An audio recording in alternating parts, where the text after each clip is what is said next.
70 বছৰৰ বৃদ্ধ নানাৰ প্ৰেমত পৰি বিয়াত বহিল 22 বছৰীয়া আইৰিন।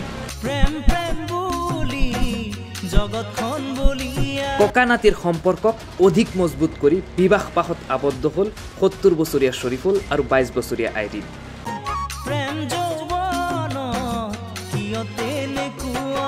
যোৱা 22 মাৰ্চ তাৰিখে 22 বছৰীয়া নাতি আইৰিনৰ সৈতে বিবাহ সম্পন্ন কৰে 70 বছৰীয়া ককা শৰীফুলে।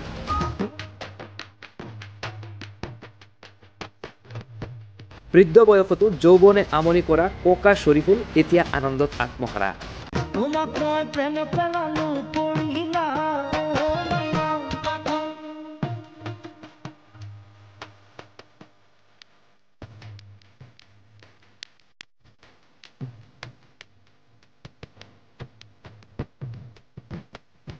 তো আমি ভাবলাম যে অন্য কোথাও বিয়ে হলে হয়তো বা আমি পড়াশোনা করতে পারবো না, আমার নিজের জীবনটাকে সুন্দর করে গুছাইতে পারবো না।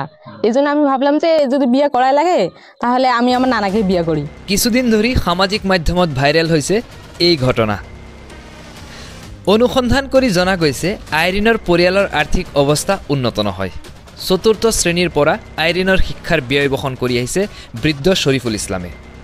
আইৰিনে এখন নাৰ্ছিং কলেজত অধ্যয়ন কৰি আছে আৰু তেওঁৰ শিক্ষাৰ সম্পূৰ্ণ খৰচ বহন কৰিছে এইজন শৰীফুল ইছলামে। আমার তো বয়স হয়েছে আর পারিবারিকভাবে আমি এখন একক লোক। ছোট ভাই সে তার সংসার নিয়ে আছে, এখন ছোট ভাইয়ের সংসারে তো বড় ভাই একটা বোঝা হয়ে যায়। জাস্ট আমার একটা নিঃসঙ্গতা, আল্লাহ যেহেতু কিছু আমাকে ইনকাম ডাল ভাত খাওয়ার মতো সামর্থ্য দিয়েছে, তাই আমি আমার নিঃসঙ্গতা দূরীকরণ করার জন্যই আমি বিয়ে সাথী করার সিদ্ধান্ত নিই।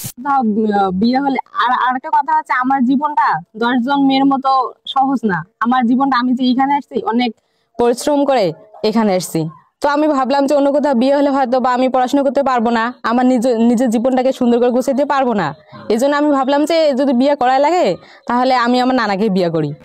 আইৰিনে নিজ ইচ্ছামতে 70 বছৰীয়া বৃদ্ধ শৰীফুলৰ সৈতে বিবাহ পাশত আবদ্ধ হৈছে। আইৰিনে কয়, শৰীফুলে বহুত দিনৰ পৰা মোক সহায় কৰি আহিছে। তেওঁ মোৰ বন্ধু, অভিভাৱক আৰু সদায় সহায়ৰ হাত আগবঢ়াই আহিছে। বিগত 15 বছৰে শৰীফুলে তেওঁৰ পত্নীক হেৰুৱাই এক প্ৰকাৰ একাকিত্ব জীৱন কটাই আহিছে আৰু আইৰিনক পোৱাৰ পিছত তেওঁ এতিয়া আনন্দত আত্মহাৰা হৈ পৰিছে। ঘটনাটা কি, আমার তো বয়স হয়েছে আর পারিবারিকভাবে আমি এখন একক লোক। ছোট ভাই সে তার সংসার নিয়ে আছে, এখন ছোট ভাইয়ের সংসারে তো বড় ভাই একটা বোঝা হয়ে যায়।